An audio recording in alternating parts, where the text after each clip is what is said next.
pada saat seseorang mengembangkan pesimisme, tentu pesimisme itulah yang dianggapnya paling baik. Dan setiap optimisme pasti akan dianggap buruk. Setiap motivasi diri pasti dianggap tidak baik. Setiap pemikiran-pemikiran yang positif pasti akan dianggap berat. Ini banyak terjadi di kalangan umat Buddha, bahwa umat Buddha selalu merasa bahwa meditasi itu sulit, bahwa kotoran batin mereka sangat banyak, bahwa mereka tidak punya waktu yang khusus, bahwa mereka selalu sibuk dengan pekerjaan mereka. Padahal mereka hanya tidak menyadari saja betapa berharganya praktek, betapa berharganya mengembangkan pikiran-pikiran yang positif, mengembangkan pikiran-pikiran yang baik. Pada saat kita merasa bahwa kotoran batin kita begitu kuat, kotoran batin kita begitu menonjol, kotoran batin kita begitu mengintimidasi kita.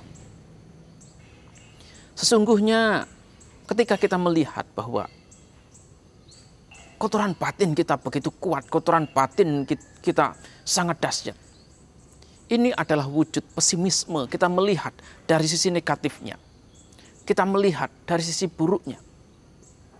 Tapi cobalah diubah pola pikirnya, bahwa ketika kotoran batin dalam bentuk apapun itu, entah itu keserakahan, kebencian, iri hati, kecemburuan, dan sebagainya, yang tampak sangat kuat,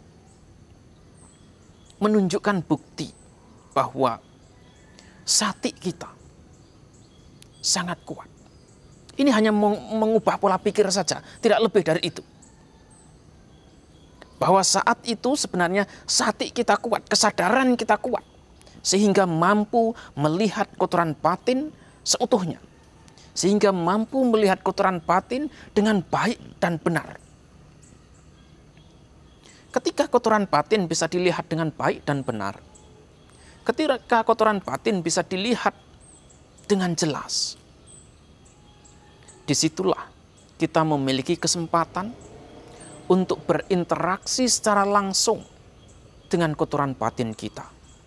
Disitulah kita memiliki kesempatan untuk melihat bagaimana sifat alamiah kotoran batin kita.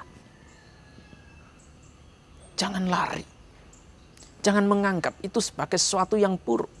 Jangan menganggap itu sebagai sesuatu yang jelek, sebagai sesuatu yang tidak bermanfaat. Ubahlah pola pikir. Ubahlah cara pandang.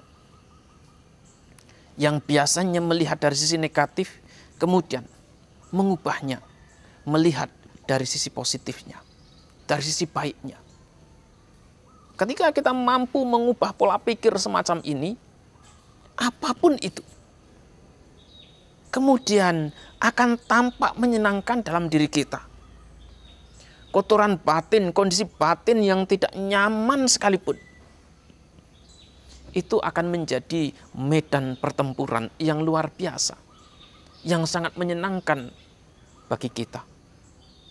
Karena kita tahu bahwa saat itulah sebenarnya sati kita, kesadaran kita mencapai puncaknya, mencapai titik kulminasi sehingga mampu melihat setiap aspek kotoran batin yang muncul, setiap aspek kotoran batin yang sedang berfluktuasi. Kalau kita tidak memiliki kesempatan untuk melihat kotoran batin, lalu kapan kotoran batin itu bisa ditaklukkan? Ambillah contoh musuh yang selalu bersembunyi. Kalau musuh selalu bersembunyi, tidak menampakkan diri, bagaimana mungkin kita bisa mengalahkan musuh?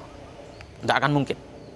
Demikian pula, ketika kotoran batin menampakkan dirinya, saat itulah kita punya kesempatan untuk berinteraksi, mengenali, dan akhirnya memukul mundur setiap kotoran batin yang ada.